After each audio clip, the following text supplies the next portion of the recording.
In today's video, I am going to teach you how to change Steam account on Faceit. To begin, open the Faceit website or app and sign in to your account. Make sure you are logged into the Faceit profile you want to adjust. Once you are in, head to your profile and look for the support option. Clicking support will open a new window or tab if you are prompted to log in again on the support site.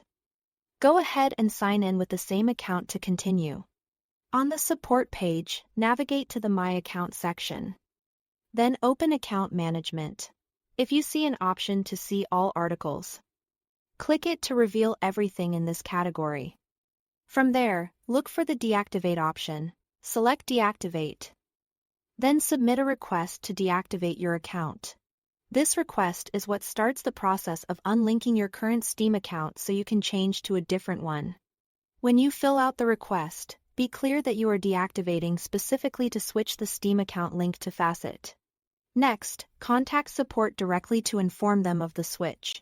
On the Faceit support site, go to the Account and Game Management area and submit a request explaining that you want to change the Steam account associated with your Faceit profile. Keeping both the deactivation request and the switch explanation in the same support flow helps the team understand your goal and process it correctly. There is an important wait period to know about. If you have played recently, Faceit requires a 6-month wait before you can link a new Steam account. This is a standard safeguard to protect competitive integrity and prevent frequent account changes. In some cases, support may grant an exception, but that's handled case by case and depends on your specific situation. While you wait, avoid creating a new Faceit profile to bypass the rule. Using multiple accounts can lead to complications. Finally, if your original Faceit account was verified, plan on verification being required again once the deactivation is processed and you move to the new Steam account. Verification does not automatically transfer, so expect to repeat the verification step as support guides you through the process.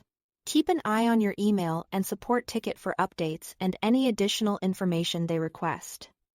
That's it. Thanks for watching.